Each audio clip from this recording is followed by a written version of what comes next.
안녕하세요 여러분. 들으면 들을수록 행복한 부자가 되는 채널 책 속을 릅니다. 굿모닝 미디어 출판 그렉 브레이든 지음의 디바인 매트릭스 여러분과 함께 나눠보도록 하겠습니다. 1944년 양자이론의 아버지 막스 플랑크는 행성과 생명체의 DNA를 비롯해 우주 만물 모든 것이 탄생한 곳이 매트릭스라고 선언해서 전 세계에 충격을 안겨주었죠. 최근 연구 결과 이 플랑크의 매트릭스는 실제로 존재한다는 극적인 증거가 나왔습니다. 그래서 마음이 작동하는 숨겨진 원리라는 부제의 이 디바인 매트릭스가 더욱더 궁금해집니다. 저자의 서문입니다. 우리 안의 세계와 우리 밖의 세계 사이에서 일어나는 모든 것을 보여주는 거울이자 모든 것을 잇는 다리이며 또한 모든 것을 담는 그릇인 에너지장의 존재를 일깨워 주고자 하는 것이 이 책의 목표이다. 이 에너지장이란 바로 디바인 매트릭스다. 양자나 원자 같은 미립자에서부터 아득히 저 멀리 밤하늘을 수놓은 은하계에 이르기까지 우주 만물 모든 것에는 디바인 매트릭스가 존재하며 이 모든 것들 사이에 역시 디바인 매트릭스가 존재한다. 이러한 사실은 우주에 기여하는 우리의 역할에 대한 기존의 고정관념을 깨뜨린다. 이러한 주장을 말도 안 되는 헛소리로 치부할 사람이 많겠지만 현대의 가장 뛰어난 지성인들 사이에 벌어진 격렬한 논쟁의 핵심이 바로 이 같은 사상에 놓여 있다. 예를 들어 알베르트 아인슈타인의 자서전적 글에는 우리 인간이 이미 존재하는 우주에서 살아가는 수동적 관찰자에 지나지 않으며 우주에 거의 아무런 영향도 끼치지 못한다는 생각이 드러난다. 이러한 아인슈타인의 견해는 오늘날 많은 과학자들 사이에서 여전히 통용되고 있지만 이에 대해 반대 의견 또한 만만치 않다.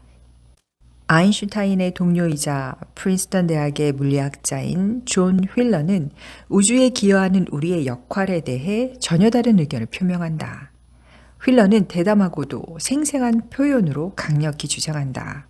저 바깥에 우주가 존재하고 우리 인간은 16cm 두께의 유리판으로 덮인 이곳에서 우주로부터 보호받으며 안전하게 관찰자 노릇이나 하고 있다는 것은 지극히 낡은 생각이다. 이어서 휠러는 단순히 무엇인가를 보기만 해도 그 무엇인가를 변화시킨다는 것을 증명한 20세기 말의 실험들을 언급하고는 말한다. 미세한 입자를 전자로서 단순히 관찰하려고만 해도 유리판을 산산이 부수어 저 바깥으로 나가야만 한다는 사실을 양자의 세계를 통해서 우리는 알 수 있다. 따라서 관찰자라는 낡은 단어를 지워버리고 대신에 참여자라는 새로운 단어를 써야 한다. 이 얼마나 혁신적인가. 휠러는 인간과 세계와의 관계를 정반대로 설명하며 우주가 돌아가는 모습을 우리가 단순히 지켜보기만 하는 것은 불가능하다고 역설한다. 사실상 양자 물리학의 실험 결과를 보면 전자처럼 미세한 물질을 단순히 쳐다보기만 해도 아니 잠깐 전자의 움직임에 관심을 보이기만 해도 그 짧은 순간에 전자의 특성이 바뀌고 만다. 관찰 행위 자체가 우주의 변화를 야기하고 우리가 뭔가를 의식하는 것 자체가 곧 변화를 이끈다. 이러한 발견은 우리 인간이 우주에 아무 영향도 끼치지 못하는 단순한 방관자가 아니라 휠러의 견해를 뒷받침한다. 또 다른 아인슈타인의 동료이자 프린스턴 대학의 물리학자인 데이비드 봄은 이처럼 혁명적인 세계관을 기초로 하여 다양한 저서와 논문을 발표했다. 1992년 사망 전까지 봄이 발표한 두 개의 선구자적 이론은 우주와 우주에서의 우리의 역할에 대해 여러 면에서 전체론, 즉 전체는 부분들의 합 이상이며 따라서 우리가 부분들을 정확하고 완전하게 알고 있다 해도 전체에 관해 완전히 알 수 없다는 이론이라 할 만한 대단히 색다른 견해를 제시했다. 그 첫 번째 양자 물리학 이론은 봄이 아인슈타인과 만나고 우정을 쌓는 중요한 계기가 된다. 봄의 표현을 빌자면 현실 층위들의 토대를 이루는 우주의 이치에 문을 활짝 연 것이 바로 이 이론이다. 즉 봄은 우주에서 일어나는 일들을 일어나게 만드는 것은 더 높거나 더 깊은 층위의 우주라고 믿었다. 우리의 물리적 세계는 현실의 보다 신비로운 층위들로 인해 결정된다는 것이다. 한편 그 두 번째 이론은 항상 분명하게 드러나지는 않을지언정 모든 것이 서로 연결되어 있는 단일한 자연계가 바로 우주라는 것이다. 캘리포니아 대학 로렌스 방사선 연구소에서 초기에 실행한 연구에서 봄은 플라즈마라는 특별한 가스 상태의 원자를 관찰하는 기회를 누렸다. 입자들은 플라즈마 상태일 때 흔히 생각하듯 개개의 독립체로 있는 것이 아니라 보다 큰 전체의 부분인 양 서로 연결되어 움직였다. 이러한 실험 결과는 봄이 1980년에 발표해서 드넓은 명성을 얻은 선구자적 저서 전체성과 감추어진 질서의 토대가 되었다. 패러다임을 뒤집어 엎은 이 놀라운 저서에 따르면 우리가 보다 높은 곳에서 우주를 전체적으로 바라본다면 우리의 세계의 현상이 마치 우리가 관찰할 수 없는 다른 세계에서 일어나는 일처럼 보인다는 것이다. 봄은 우리 눈에 보이지 않는 것만이 아니라 보이는 것 또한 더욱 거대하며 더욱 우주적인 이치의 일부라고 여겼다. 그리고 이 둘을 감추어진 세계와 드러난 세계라고 이름 붙여 구분했다. 바위, 바다, 숲, 동물, 사람 등 우리가 보고 만질 수 있으며 다른 것과 구분되어 보이는 것들은 우주의 드러난 세계에 속한다. 하지만 이처럼 뚜렷이 구분되어 보일지라도 사실 이들은 우주의 보다 높은 층위에서 서로 긴밀히 연결되어 있다. 단지 우리가 속한 우주의 층위에서는 그러한 연결이 보이지 않을 뿐이다. 이처럼 우리에게는 서로 다른 별개의 존재로 보이는 것들이 실상은 보다 큰 우주의 일부인데 이 우주가 바로 감추어진 세계이다. 감추어진 세계와 드러난 세계의 차이를 설명하기 위해 봄은 흐르는 냇물을 비유로 들었다. 한 냇물에서 흘러가는 물은 다양한 방식으로 보이는데 이 때문에 우리는 이것들이 서로 다른 존재라는 착각을 하게 된다.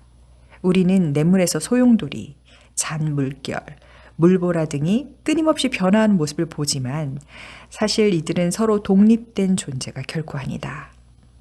소용돌이나 잔물결이나 물보라가 우리에게는 별개의 존재처럼 보이겠지만 실제로는 서로 긴밀히 연결되어 있다는 것이 바로 봄의 생각이다. 일시적으로 분리되어 형태를 부여받은 존재는 절대적인 독립성을 지닌 것이 아니라 상대적인 독립성만을 지니고 있다.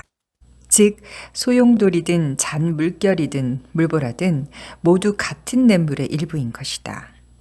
봄은 이러한 예를 통해 우주와 우주의 모든 것이 사실은 보다 거대한 우주의 일부이며 서로 똑같은 위치를 점하고 있다고 주장한다. 이처럼 우주 만물은 하나라는 이론을 봄은 한 문장으로 간단하게 설명한다. 이 새로운 사고방식은 흐름에 분리되지 않는 전체성이라고 부르는 것이 아마도 가장 타당할 것이다. 1970년의 봄은 또한 우주가 서로 다른 존재들의 집합이 아니라 서로 연결되어 있는 통일체라는 것을 설명하기 위해 보다 생생한 비유를 들었다. 우주의 상호 연관성을 깊이 연구한 결과 우주가 거대한 홀로그램이라는 확신이 더욱 커졌던 것이다. 홀로그램 상태의 물체는 그것이 무엇이든 모든 부분마다 그 물체 전체를 자그마하게 축소된 형태로 담고 있다. 봄의 견해에 따르면 우리의 세계는 우주의 보다 높은 층위에서 현재 일어나고 있는 보다 실제적인 무언가의 투영이다. 이보다 높은 층위가 바로 감추어진 세계이자 원형세계다. 위가 곧 아래이며 아니 곧 밖이다 라는 관점에 따르면 크기만 다를 뿐 제 스스로 완전한 형상이 각 형상들마다 오롯이 담겨 있다. 우리 신체야말로 홀로그램의 훌륭한 예이다. 익히 알고 있겠지만 우리 신체의 어느 부위를 보든 DNA는 똑같은 유전자 코드를 갖고 있다. 즉 머리카락이나 손톱이나 혈액에서 채취했다고 해서 DNA의 부분만 나오는 것이 아니라 DNA 전체가 담겨 있다. 우리를 우리이게 만드는 유전자 배열이 신체 부위에 따라 달라지거나 쪼개지지 않고 항상 똑같은 것이다. 우주는 감추어진 세계에서 드러난 세계로 혹은 보이지 않는 세계에서 보이는 세계로 끊임없이 변화하는 과정에서 역동적인 창조의 흐름을 빚어낸다. 영원히 쉼없이 의식에 반응하는 참여하는 우주라는 존 휠러의 표현은 바로 우주의 끊임없이 변화하는 속성을 염두에 둔 것이다. 흥미롭게도 이는 고대 종교에서 설명하는 우주의 이치와 일맥상통한다. 기원전 5000년 전에 작성되었다는 고대 인도의 베다에서부터 2000년 된 사해 성경 사본에 이르기까지 비슷한 주장을 담고 있다. 우리 세계는 사실상 보다 높거나 깊은 세계의 현상들을 비추고 있는 거울이라는 것이다. 예를 들어 사해 성경 사본 중에 안식일 제물의 노래를 새로 번역한 번역가들은 그 내용을 다음 한 문장으로 축약한다. 지구에서 일어나는 현상은 보다 거대하고 근원적인 세계의 현상이 어렴풋이 반사된 것이다. 보이는 세계에서 우리가 이루는 인간 관계와 직업과 성공과 실패는 사실상 보이지 않는 세계에서 결정된다는 주장을 양자 물리학과 고대 종교가 똑같이 하고 있는 것이다. 이에 따르면 디바인 매트릭스는 삶의 물리적 매개를 통해 드러나는 분노, 증오, 사랑, 연민, 이해 등 우리의 감정과 믿음의 비물리적인 에너지를 비추고 있는 거대한 우주 영사막이다. 영화관 스크린이 필름에 담긴 내용이 무엇이든 전혀 개의치 않듯 디바인 매트릭스는 우리의 내적 경험과 믿음을 아무 편견 없이 그대로 비춘다. 우리는 연민에서부터 배신에 이르는 모든 것에 대한 깊은 속내를 우리를 둘러싼 관계의 질을 통해 드러낸다. 다시 말해 우리는 신비로운 양자 캔버스에다 마음속 깊이 숨은 열정과 두려움과 꿈과 욕망을 표현하는 예술가인 것이다. 다만 한 번에 한 곳에만 존재하는 전통적인 캔버스와는 달리 양자 캔버스는 언제나 모든 곳에 있으며 무엇이든 그릴 수 있다. 자, 예술가 캔버스 비유를 한 걸음 더 발전시키자. 일반적으로 예술가는 작품과 분리되며 도구를 이용해 내적 창조력을 외적으로 표현한다. 하지만 디바인 매트릭스에서는 예술가와 예술품 사이의 구별이 사라진다. 우리는 캔버스이자 캔버스 위의 그림이다. 우리는 도구이자 도구를 휘두르는 예술가이다. 우리는 정말 연결되어 있는가? 우주를 이루고 있는 물질은 우리가 과거에 알고 있던 시간과 공간의 법칙을 우주 만물을 잇는 연결을 통해 깨트리는 것으로 보인다. 이에 대해 자세히 설명하자면 공상과학 소설처럼 들리겠지만 사실은 모두 실제 일어나고 있는 현상이다. 예를 들어 빛의 입자는 동시에 두 곳에 존재하는 것으로 관찰되었다. 그것도 수 킬로미터 떨어져서 말이다. 아인슈타인 박사는 세상 그 어떤 것도 빛보다 빨리 이동할 수는 없다고 예언했다. 하지만 우리 몸의 DNA에서부터 세상 만물의 모든 원자에 이르기까지 자연물질은 이보다 훨씬 빨리 정보를 공유하는 것으로 보인다. 몇몇 실험에서는 데이터가 원래 지점에서 출발하기도 전에 이미 도착해 있기까지 한다. 역사적으로 이러한 현상은 불가능한 것으로 간주되었지만 이는 가능할 뿐만 아니라 단순히 미립자의 흥미로운 예외적 현상으로 치부하기에는 너무도 깊은 의미를 지니고 있다. 기존 물리학의 고정관념을 버리고 새로운 시각으로 본다면 양자의 자유로운 이동은 우주의 비밀을 밝힐 수 있음을 시사한다. 물론 이러한 실험 결과는 스타트rek이나 나올 법한 이야기지만 현대의 과학자들이 행한 정밀한 실험에서 그대로 목격되고 있다. 이를 종합적으로 생각해보면 이는 우리가 기존의 물리학 법칙에 제한받지 않을 수도 있음을 보여준다. 우리 역시 동시에 두 장소에 있을 수 있는 것이다. 한낱 물질도 그런 능력이 있거늘 우리라고 해서 왜 못하겠는가? 이는 현대 혁신자들을 흥분시키고 우리의 상상력을 촉진하는 놀라운 가능성이 아닐 수 없다. 무엇이든 가능하다는 상상력과 감성이 결합되었을 때 이는 단순히 가능성에 머무르지 않고 현실이 될 수 있다. 우선은 존재하지 않는다고 믿어왔던 것에 가능성의 여지를 두어야 한다. 의식과 인식의 힘으로 그 무언가를 창조하는 것이다. 패러다임을 깨부수다. 상식을 뒤엎은 실험들. 나는 계곡에서 친구 조셉과 아침 산책을 즐기며 대화를 나누고 있었다. 뉴멕시코 북부와 콜로라도 남부를 잇는 드넓은 땅의 가장자리에서 걸음을 멈추자 수 킬로미터 들판 너머로 깊게 패인 리오그란데 강 기슭이 보였다. 우리가 다시 걸음을 내딛자 조셉이 이 땅을 덮고 있는 식물 가족에 대해 이야기했다. 이 넓고 넓은 들판은 우리 시야가 미치는 곳까지 모두 하나의 식물로서 살고 있다네. 이 계곡에는 많은 덤불이 자라지. 그런데 모두들 우리 눈에 보이지 않는 뿌리 체계를 통해 서로서로 이어져 있다네. 비록 땅 아래 숨어 있어 우리에게는 보이지 않지만 그 뿌리는 여전히 존재하지. 이 들판 전체가 셀비어 일가족인 셈이지. 여느 가족이 그러하듯 한 구성원의 경험은 다른 모든 구성원들이 어느 정도씩 공유하지. 나는 그 말에 대해 곰곰이 생각했다. 우리가 서로와 세계와 연결되어 있다는 것을 설명할 때 쓰면 딱 어울릴 아름다운 비유였다. 우리는 다른 사람과 이 세계와 이 세계에서 일어나는 모든 일과 자신이 분리되어 있다고 교육받았다. 이 때문에 우리는 단절감과 고독에 휩싸이고 때로는 우리와 다른 사람에게 고통을 야기하는 상황을 변화시킬 힘이 없다는 무력감에 빠진다. 아이러니한 것은 그러면서도 우리가 서로 연결되어 있으며 우리 의식은 너무도 강력하며 인류는 소중한 하나의 가족이라고 말하는 자기계발서가 세상에 넘쳐난다는 점이다. 나는 생각했다. 바로 그거야. 이 들판의 식물들은 서로 이어져 있을 뿐만 아니라 한 포기 한 포기로는 어림도 없을 커다란 힘을 하나로서 갖고 있어. 예를 들어 계곡의 셀비어 한 포기는 자신이 자라고 있는 아주 좁은 땅에만 영향을 미친다. 하지만 수십만 포기가 뭉치면 결코 무시 못할 힘을 발휘한다. 함께라면 자신들의 생존을 위해 땅의 pH 지수를 바꿀 수도 있다. 그렇게 살아가며 만들어낸 부산물인 풍부한 산소는 우리 인간이 살아갈 수 있게 만든다. 이들 식물은 하나의 통합된 가족으로서 주위 세계를 변화시키는 것이다. 뉴멕시코 계곡의 셀비어와 우리 인간은 생각보다 많은 공통점을 가지고 있다. 셀비어가 개별적으로 집단적으로 세계를 변화시킬 수 있듯이 우리 인간 또한 그러하다. 모든 것을 변화시킨 새 실험. 역사는 지난 세기를 발견과 과학적 혁명의 시대라고 일컬을 것이다.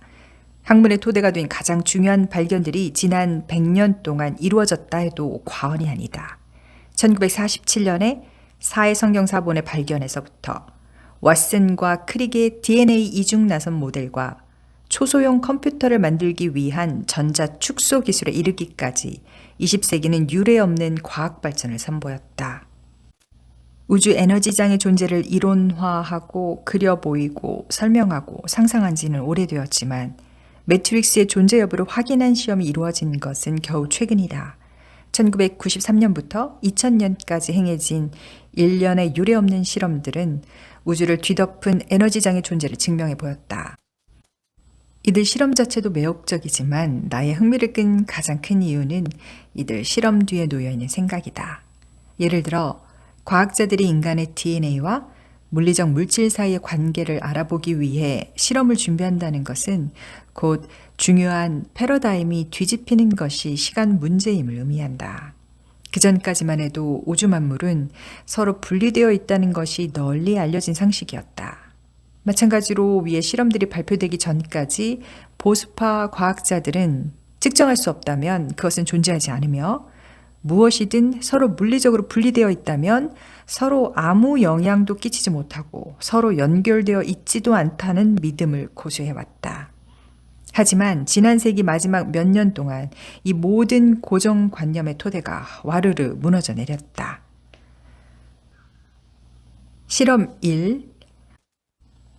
포포닌과 가리아예프는 우리 세계를 이루고 있는 물질인 광양자에 DNA가 미치는 영향을 보여줄 선구자적 실험을 준비했다. 그들은 먼저 특별히 고안된 튜브에서 공기를 모두 제거하여 흔히 생각하는 진공 상태를 만들었다. 전통적으로 진공이란 용어는 공기조차도 없이 완전히 비어있는 것을 의미하지만 과학자들은 그 안에 무엇인가 남아있다는 사실을 알고 있다. 바로 광양자 말이다. 두 과학자는 정밀하게 제작된 광양자 감지 장치를 이용해 튜브 안에 어떤 위치에 광양자가 자리해 있는지 측정했다. 광양자가 곳곳에 흩어져 있는지, 유리벽에 붙어 있는지, 아니면 튜브 바닥에 뭉쳐져 있는지 확인한 것이다. 그 결과는 전혀 놀랍지 않았다. 광양자는 완전히 무질서하게 제멋대로 흩어져 있었다. 즉, 튜브 안 곳곳에 있었다. 과학자들의 예상대로였다. 이어서 과학자들은 인간의 DNA 샘플을 광양자만 들어있는 밀폐된 튜브 안에 삽입했다. DNA가 나타나자 광양자는 전혀 뜻밖의 행동을 보였다. 처음처럼 흩어져 있는 것이 아니라 살아있는 물질의 출현에 반응해 자신들 스스로 배열을 새로이 했던 것이다. DNA가 광양자에 직접적 영향을 주는 것이 분명했다. 보이지 않는 힘을 통해 광양자들을 일정한 패턴으로 배치하게 만드는 듯했다. 이것이 중요한 까닭은 전통적 물리학에서는 이러한 현상을 설명할 방법이 전혀 없기 때문이다.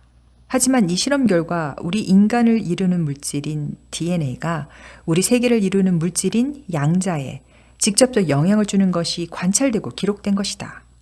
그 다음 놀라움은 튜브에서 DNA를 제거했을 때 일어났다. 과학자들은 광양자가 원래 상태로 되돌아와서 튜브 전체로 흩어지리라 예상했다. 마이컬슨 몰리 실험의 예를 따라 전통적 과학은 이 외에 다른 일은 절대 있을 수 없다고 확신했다. 하지만 과학자들은 전혀 다른 광경을 목격해야 했다. 광양자들은 DNA가 여전히 튜브 안에 있다는 듯 일정한 패턴 그대로 머물러 있었다. 포포니는 이를 두고 우리의 직관에 반하는 놀라운 결과라고 묘사했다. 실험 장치와 결과를 거듭 점검한 포포님과 동료들은 이러한 결과를 설명할 논리를 찾아야 한다는 임무에 부딪혔다.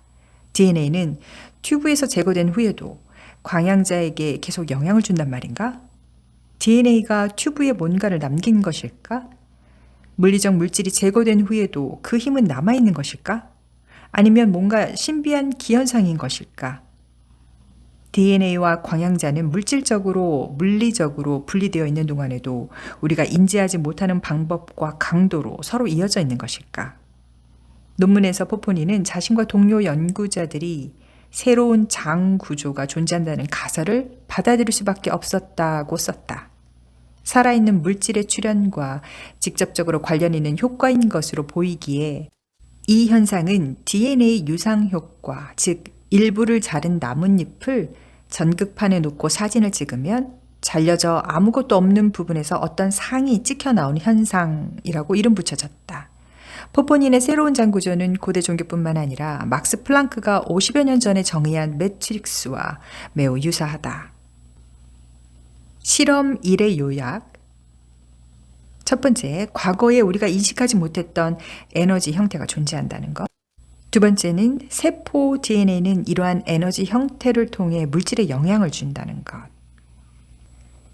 이 실험은 생명과 물질이 연결되어 있다는 혁명적이고도 생생한 증거이지만 다음 두 실험 덕분에 DNA 유상 효과는 훨씬 더 중요성을 띠게 된다.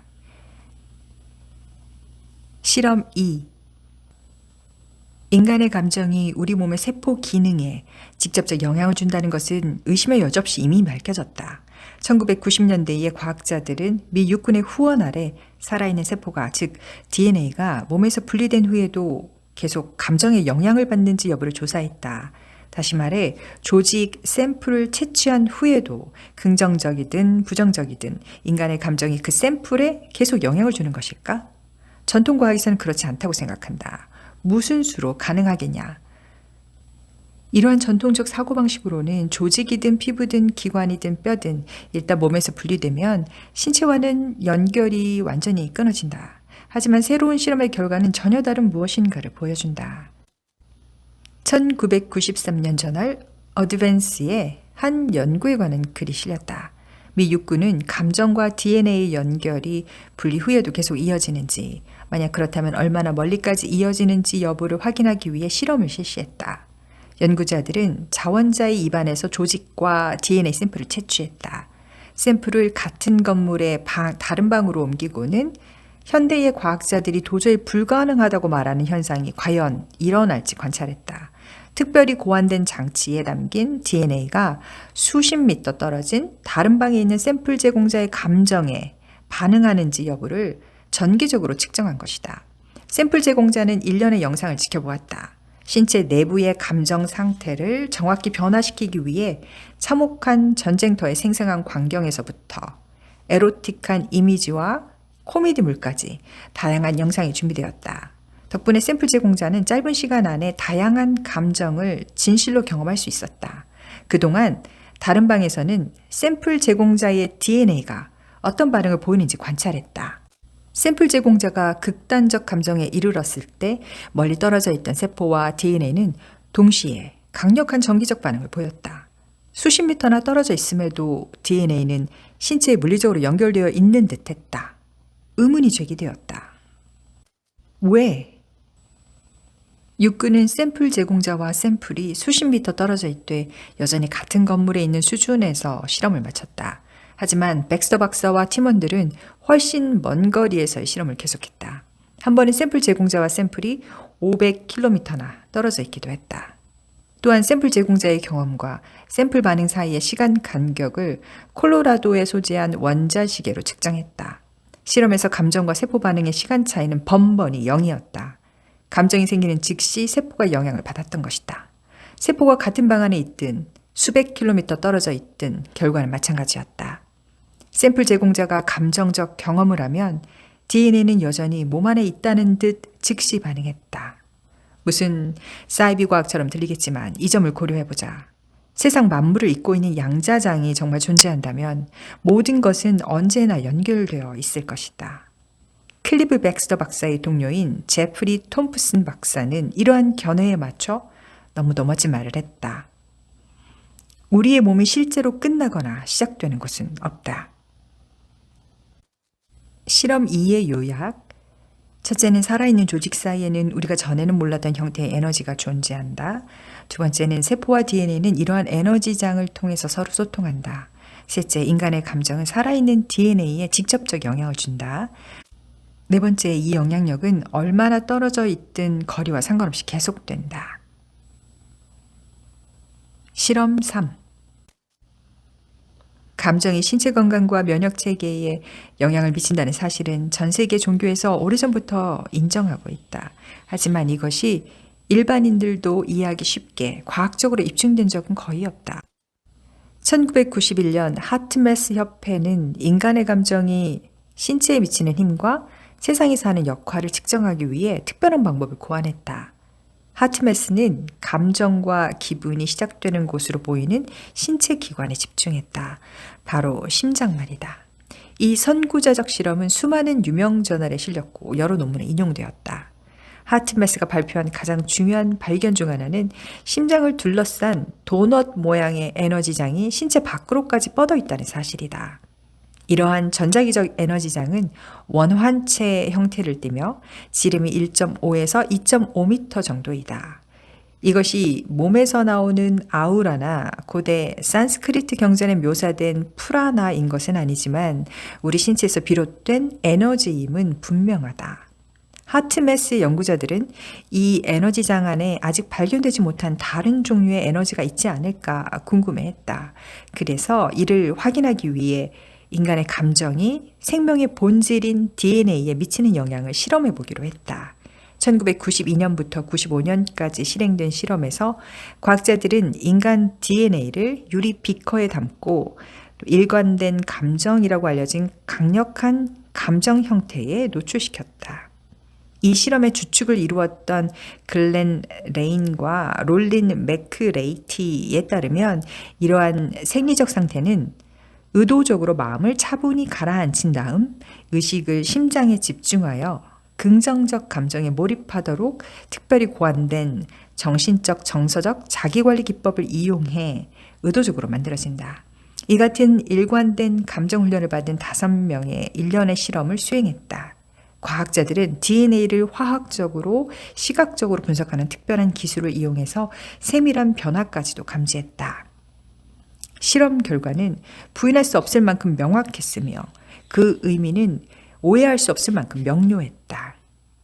인간의 감정이 DNA의 형태를 변화시킨 것이다. 물리적으로 접촉하지도 않고 그저 자신의 신체 내에 특정 감정을 일으킴으로써 비커에 담긴 DNA 분자에 영향을 준 것이다. 오직 한 명만 참가한 첫 번째 실험에서는 직접적 의도, 무조건적 사랑, 특정 형태의 DNA 분자의 시각화를 통해 영향력을 발휘했다. 확실히 이 실험은 지금까지의 전통적 과학으로는 도저히 받아들일 수 없는 의미를 제시하고 있다. 우리는 몸 안에 DNA가 처음부터 정해져 있는 것이라고 믿어왔다. DNA는 우리가 태어날 때 얻은 상태 그대로이며 약, 화학, 전기장을 제외하고는 우리가 무슨 짓을 한다 해도 결코 변하지 않는다는 것이 일반적 사회 통념이다. 하지만 이 실험은 이것이 새빨간 거짓말임을 드러냈다. 그래서 이것이 대체 무슨 의미가 있는데? 모두가 짐작은 하지만 아무도 입 밖에 내지 않는 커다란 비밀처럼 디바인 매트릭스는 우리 모두를 상상도 할 수 없을 만큼 긴밀하게 잇고 있다. 하지만 이것이 대체 무슨 의미가 있는 것일까? 상상력이 살고 현실이 태어나는 순수한 양자 공간을 우리 모두 공유하고 있어 우리가 세상 모든 사람들과 사물에 깊이 얽혀 있다는 것은 과연 무슨 뜻일까? 우리가 자기 삶과 세상사를 멍하니 지켜보는 단순한 방관자가 아니라는 말이 정말이라면 우리는 대체 무엇을 얼마나 알 수 있는 것일까? 앞의 실험들은 실험실의 그 어떤 기계도 창조할 수 없는 힘이 우리 안에 있다는 사실을 보여준다. 이는 물리법칙을 따르지 않는 힘이다. 적어도 오늘날까지 알려진 물리법칙에는 이를 설명할 능력이 없다. 또한 이러한 연결이 존재한다는 것을 알기 위해 반드시 실험실 장비가 필요한 것은 아니다. 누군가에게 전화를 걸려는데 마침 그 사람에게서 전화가 오거나 혹은 그 사람이 나한테 전화를 하느라 통화 중일 때가 지금까지 몇 번이나 있었나. 번화가나 쇼핑몰이나 공항에서 친구들과 즐거운 시간을 보내다가 문득 이곳에서 혹은 이들과 함께 정확히 지금과 같은 행동을 예전에 한 적이 있다는 기묘한 느낌이 든 적은? 이러한 사례는 재미난 이야깃거리가 되지만 그렇다고 해서 단순히 우연의 일치인 것만은 아니다. 이런 일이 왜 일어나는지 과학적으로 증명할 수는 없어도 이런 일이 일어난다는 것은 누구나 알고 있다. 이러한 연결과 데자뷰는 우리가 물리법칙이 부과한 한계를 자연스럽게 초월한다는 것을 보여준다. 이처럼 간단한 예만 보아도 우리가 알고 있는 것보다 더 많은 무엇인가가 우주와 우리 사이에도 있음을 알 수 있다. 우리는 창조자이다. 아니 그 이상으로 우리는 서로 연결된 창조자이다. 삶의 의미를 주는 끊임없는 변화에 디바인 매트릭스를 통해 참여하고 있는 것이다. 이제 문제는 우리가 수동적 관찰자인가 아닌가가 아니라 어떻게 하면 의도적으로 우주 만물을 변화시킬 수 있는가이다. 양자 물리학자가 말하고 있는 디바인 매트릭스가 무엇인지 중점적으로 읽어보았습니다. 우리의 삶을 제한시키는 고정관념을 깨트리는 좋은 책이 되셨길 바라요. 오늘도 이 한 권의 멋진 책으로 여러분의 삶을 이루고 누비고 즐기세요.